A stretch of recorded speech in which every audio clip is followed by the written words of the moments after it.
welding service from AAK Mechanical in Clinton. Your own home without the maintenance. If you're 55 or better, a beautiful Liberty Village villa could be yours. This is Erin, and I invite you to come take a tour of our move-in ready villa. Click the Liberty Village icon at DeWittDailyNews.com. Simply the finest.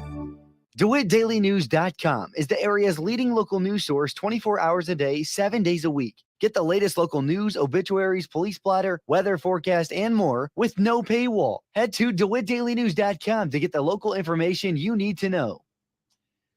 News time is 7 minutes after 8 o'clock here on this Tuesday morning. Top of the morning from the newsroom of Regional Radio and DeWittDailyNews.com. I'm Seth Lawrence with this expanded local newscast. We stream to Facebook and YouTube. It's brought to you by Peterson Insurance, your Pekin Insurance agent in Clinton. Last Thursday night, the DeWitt County Board implemented a ban on CO2 carbon capture in the county. DeWitt County Board Chair Dan Matthews explains this is one of the final steps of cleaning up the county's renewable energy development ordinances. And while some may view this as another step in an anti-renewable energy development stance, he doesn't see it that way. Yeah, so we did. Our land use has really done a great job this year as far as going through our ordinances and things like that and getting them cleaned up. And this was kind of the final step of the CO2 injection wells as far as the full board saying, that's just not something we want in DeWitt County. And so the vote was, a 12-0 vote prohibiting the CO2 wells in all of our zoning districts. I don't look at it that way. We do have a windmill farm. We are going to have solar farms coming to DeWitt County. I think we are working on our solar ordinances because to, again, protect the people of DeWitt County, but also to be green. I mean, we know that in fact, I mean, I'm not speaking for the whole board, but I am for solar. And I think there's some great opportunities to bring some solar projects to DeWitt County. And so I think we're doing our part, with wind and solar. To me, the CO2 is still unknown. It's new. There's still legislation out there about it. I still can't understand how it can be cost effective to pump CO2 from South Dakota all the way to central Illinois and it not really bring, it's obviously value to somebody, but it's not bringing any value to DeWitt County. It's not a taxable project or anything like that. So there's not a windfall of money in any way to bring CO2 and it's unknown. And I don't feel comfortable about this time. I don't think anyone on the board does. So that's a project we just right now, it's way too new for us to join that program, is my feeling. And I think most of the board showed that last night as well. At last Thursday night's DeWitt County Board meeting, a former Logan County board member suggested the board get a professional opinion about the subject to guide them in the decision-making. But Matthews believes he has a few board members who have done their homework and are well-informed on the topic. We have talked to, again, some of the people on the land use, Mr. Whitting, Mr. Carter have looked into it pretty extensively, and I really rely on their work investigating these type of projects and stuff. We can't all do that. We don't all have time, so that's why we have the committees to look into it. We've had multiple presentations from the group that is pushing to bring these to DeWitt County and other counties. We're not the only county that is not saying yes to these projects right now. I still think it's very new, even if it's, a 10-year, 15-year study. We don't know what is going to happen 20 years, 30 years after that is in the ground. I feel very uncomfortable about that at this time. This was a move currently to find out more, right? So we've seen with ordinances, most recently with wind and solar, that the state of Illinois may come back and say, here's the rules. Right? They did that wind, and so we had to change our ordinances after we felt we had a really good set of ordinances set for wind that protected, non-participating landowners as much as we could. We would have liked to have more, but we came to some reasonable limits and things like that, doing the best that we could. And then the state came back and really, knocked a lot of those and really didn't think about the non-participating landowners in wind situations or solar. So I would say, we're kind of in a wait and see. It may change down the road. We may have more information and the state may provide other, means of support for counties that do take it on. But right now it's, hey, we're bringing them and there's no tax revenue. There's no long-term evidence of this at this time. So I think we're in a wait and see. The county board in 2021 issued a moratorium on issuing building permits to Enel Green Power, and a circuit judge reversed that decision.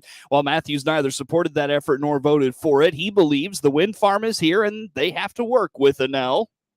Well, I think, as you know, the board, from the time the project was approved, the board changed over quite a bit. And some of the newer people on the board were 100% against the wind farm from the beginning.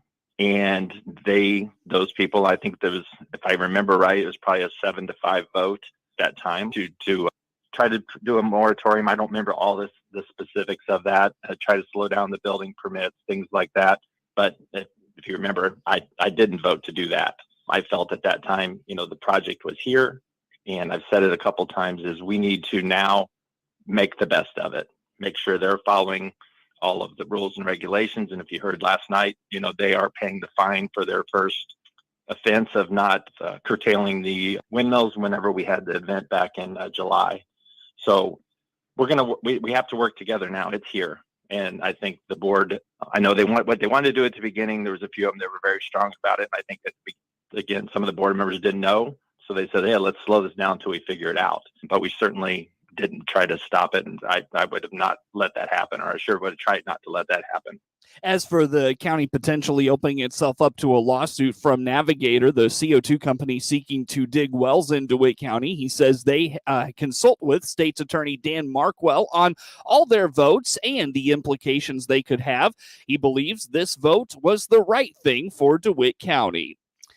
Clinton Junior High School staff will be focusing on data, but not all the data. Principal Jim Peck explains data for schools can be overwhelming at times. So this school year, they are trying to narrow down what data points they need to focus on. This year as our staff, we're really going to be looking into, as a school, you have a ton of data points. You have a ton of things like test scores and attendance and discipline data and all of that. And how are we using that data to make good decisions for kids? I think you can get bogged down in numbers in any profession, but really in a school, like if you were to log into my Skyward, I can go 20 different directions on what I want to look at. And so it's narrowing down what are the important things. And then as a staff learning, all right, we have these numbers, we have this data. What do we do with it, and how does that help us? And so we're partnering quite a bit with our regional office of education. Obviously, off the air, I mentioned Kara Jensen, our new director of teaching and learning at the unit office, who's going to be a big help with those types of things. Sure. So if I had to pinpoint, one big direction, it's going to be looking at that type of stuff. According to Peck, there is a system in place that works collaboratively to find out what is important in the data they have available. I think it starts at the top level. We have a lot of discussions. We have 2 admin meetings a month. Mr. Nels runs with us, really. And so a lot of those discussions start there. But then at the building level, we spend a lot of time identifying who our leaders are and who our teams are in our building level. So I have a couple of different leadership teams that I meet with. So I'll bring things back to them, whether it's surveys, whether it's test scores, and then it's a group effort. For me, my leadership style is never to be top down, is what you're going to do. There is time for that, but a lot of it, I really try to be collaborative and get input. I think that's important. Like we when I was a teacher, I would tell the students this, and I try to tell the staff this. I don't know everything. And so I want to rely on those people. If you're an English teacher, you're the English expert. If you're a math teacher, you're the math expert. And so getting that feedback and input is important. For Peck, assessments aren't always indicative of the progress of a student or a group of students, but that doesn't mean it doesn't have its place. Particularly right now, he points out there are local assessments they administer that are helpful. If you look at assessment scores, I think, which I hesitate to say that's the end all be all, right? Especially right now. We know there's a learning loss, and we know there's a big gap from our students from COVID shutdown. But I think it shows you, just where we are as a district, but also it's good to be able to compare to the state. But I think we don't put all of our eggs in that basket. It's a focus, but one thing that we're really thinking about more so than what the state data shows us is what's our local data showing us. We do benchmark scores for our English and math 3 times a year. We do one really early on, right after students get their devices in late August, early September. That kind of sets the stage for us, and we try to identify where are those students that are kind of right there on that bubble of exceeding or falling back below that mark. We focus on that. That helps us set some of our courses because we do have some interventions classes for math and English, and so we get a good read on where students are coming out of the summer right away. Just focusing on that local stuff to me is important. While it isn't directly related to data, Peck does believe the school's policy of no cell phones in the classroom that were implemented last year was very helpful. Other than a slight chance of a scattered rain shower or storm today, weather for the Farm Progress Show in Decatur this week is looking ideal on the WHOW Morning Show Monday. Ed Shimon at the National Weather Service in Lincoln told Regional Radio temperatures are starting in the 70s, with them reaching the lower 80s Tuesday, but becoming unseasonably cooler by Wednesday and Thursday. Yeah, we got rid of that really humid air mass, and that's what made that, temperatures in the 90s feel, obviously like 120 at times almost. So oppressive heat. This week, much better. Our highs actually, low 80s is normal this time of year. We're actually only going to see the mid 70s on Wednesday and upper 70s Thursday, which is really comfortable. I mean, that's like, your typical fall air mass there. So pretty comfortable. Warming up as we head into the weekend, though, but not as high of dew points as, for the Labor Day weekend coming up. So, while we may hit the low 90s, it's not going to be nearly as humid and muggy that we saw this last week. There's some high pressure over us. So there's a cold front coming through Tuesday afternoon. So that's why we're going to maybe see, highs in the low 80s Tuesday, but then dropping into the mid 70s Wednesday. So there'll be pop-ups, thunderstorms along that front, anytime between maybe 1 o'clock and 4 o'clock in the afternoon for the Clinton area on Tuesday afternoon. Nothing severe at this point, just, a few thunderstorms that bubble up along that cold front. And then that'll scoot through, clearing out Tuesday night. Real comfortable lows again in the upper 50s, even around 50 for Wednesday night. So that's actually almost chilly for this time of year, really. The warmest day will be Tuesday before the cold front comes through. So hopefully no storms hit them directly, but we'll be on site providing weather support for them, for the emergency management community that are helping with that. So we're going to be down there. I'll be there Tuesday and Thursday, and then I've got some other folks on Wednesday. But yeah, we're going to hope it's quiet. But other than that Tuesday cold front, really it's going to be an absolutely banner day. 75 Wednesday, 78 Thursday. So they should have, other than a little bit of gusty winds out of northeast, in general, it's just going to be nice. Getting into the Labor Day weekend, temperatures will warm back up. They won't be as hot as the last week, but still warming into the 90s for most of the weekend. We'll hear more from Shimon throughout the week on Regional Radio. The summer heat is not over, and those high temperatures can lead to a high power bill, but Ameren, Illinois has some tips to stay cool and save money. Last week's temperatures hit the upper 90s, forcing Illinoisans to crank up the AC. Tucker Kennedy is the communications director for Ameren and says there are ways to save on your power bill. Obviously, we want customers to be safe. These extreme high temperatures, it simply means customers and people are using more energy to cool their homes, and we want people to stay safe and comfortable. We know people are going to run their air conditioners because they want to do that, and they should do that. But it also means, as we know, that the more you're running it for longer periods of time, that's going to impact your bill. So there are some things that you can do, some steps that you can take to stay comfortable and stay safe, but also try to make sure that you're knocking down that bill as much as you can. And the things I'm going to tell you, I'm sure there are listeners who are going to go, okay, this isn't rocket science, and it really isn't. It's simple things. It's, incandescent lights. If you have incandescent bulbs that use a lot of energy to heat, you don't want to use those. You want to get LEDs, but if you have them, turn them off. Temperatures are expected again to return into the 90s this weekend. Get news anytime at DeWittDailyNews.com. Want to hear grain marketing insights from a proven expert at the Farm Progress Show? To help recognize the great American farmer, Brock Grain Systems is presenting Richard Brock of the Brock Report at 10 a.m. and 2 p.m. on Tuesday and Wednesday, show days. All attendees will receive a free month of Brock Associates publications, and one lucky person will win an entire year of service, nearly a $900 value. Don't miss this exclusive opportunity inside the Brock Grain Systems display bin at the Farm Progress Show. Time now for a look at sports. I'm Seth Lawrence with this report. Illinois has named Luke Altmaier at starting quarterback for the 2023 season, and the Ole Miss transfer will have a bevy of weapons at his disposal. Illini HQ's Bob Asmussen says Altmaier's success will not be held back by a lack of talent or depth around him. Because of the nature of Illinois' practices that are available to the media, he indicates it's hard to get a good read on the redshirt sophomore. There's a lot of positives about him, beyond the fact that he came from the high pedigree. We got really well sought after by a bunch of schools out of high school. He's from Starkville, Mississippi, which is kind of interesting because that state. He played for his rival, Ole Miss, which is kind of a weird deal. He's from the city of their rival, which is kind of funny. And his dad, I think his doctor, was the orthopedic surgeon for Mississippi State, even though his son was at Mississippi. I don't think he does that anymore. I think he's more like lined up to his kid play. But it's a great story. Obviously, Illinois needed a quarterback after having to do it last year. And they found this guy in the portal, and they worked out pretty well. He's got 3 years left. He's got a strong arm, a good athlete, can run, can throw. The question for me and for everybody will be accuracy. Because with Tommy DeVito last year, he was skilled that way. He didn't have the biggest arm of all time, but he was good. But he could pinpoint the passes and he has the ball. Isaiah Williams had 82 catches. That was all on Tommy. So I think that part is the question. Can he be as effective that way? Because when he played passes like Tommy did, the offense moves the ball.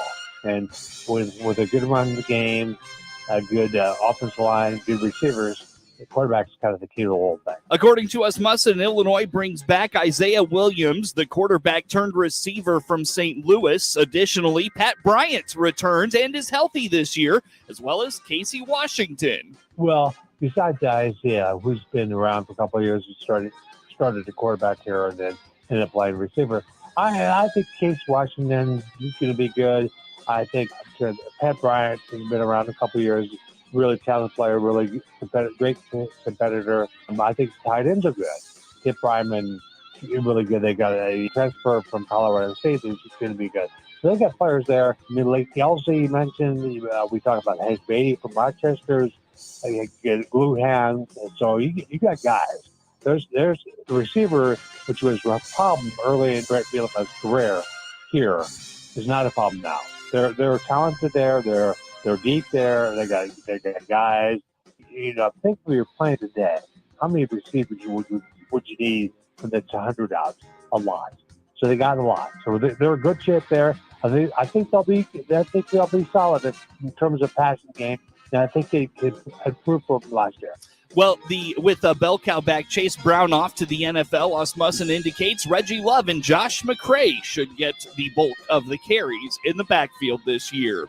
Grayson Rodriguez allowed a hit over 6 innings, and the AL Best Orioles clinched their second consecutive winning season with a 9-0 victory over the White Sox Monday night. White Sox fall to the Orioles 9-0 the final in Baltimore. Game 1 of a 3-game series. Michael Kopech was up and down in the start. 5 innings, 4 runs, 4 walks, 5 strikeouts. He also allowed 7 hits. The White Sox only had 2 hits on the night. Luis Robert Jr. had them both. He continues his all-star season with a whole bunch of bat-to-ball. The White Sox are now 52-80 on the season. 30 games left to go in 2023. Tuesday night, they'll play the Orioles again. A 6:05 start, 5:30 pregame show. Jesse Schultens for the White Sox and Dean Kramer for the Orioles. You're here on the Hard Rock Casino White Sox Network. And you can hear it right here on WHOW as well. Christian Yelich and Mark Canha homered during Milwaukee's 4-run first inning, and the Milwaukee Brewers beat the Chicago Cubs 6-2 Monday night in the opener of a big 3-game set between the NL Central rivals and contenders. Wade Miley went 6 effective innings as Milwaukee moved 5 games ahead of second-place Chicago in the division. The 9 straight wins is the longest for the Brewers since an 11-game run in 2021. Returning home after a 5-2 road trip, Chicago committed 2 costly errors and finished with 5 hits. Ian Happ and Patrick Wisdom homered, but Jamison Tejon got off to a rough start. Yelich drove Tejon's 3rd pitch to left center for his 17th homer. It was Yelich's 5th leadoff homer of the season, and 9th for his career. Tejon was charged with 4 earned runs and 9 hits in 6 innings. The right-hander, who signed a $68 million 4-year contract with Chicago in December, dropped to 0-3 with a 7.84 ERA in his last 4 starts. Brewers right-hander Corbin Burnes faces Cubs left-hander Justin Steele tonight. Burnes is looking for his first win since July 20th, and Steele is 5-0 with a 3.54 ERA in his last 7 starts. Blake Snell struck out 9 in 7 shutout innings. Garrett Cooper had 3 hits and 3 RBIs to pace the Padres to a 4-1 win over the Cardinals Monday night. San Diego's victory came a day after being swept in a 3-game series against Milwaukee. St. Louis lost for the 10th time in 12 games. The Cardinals have been outscored 26-4 in their last 4 games, all losses. Adam Wainwright surrendered just a run on 8 hits in 6 innings.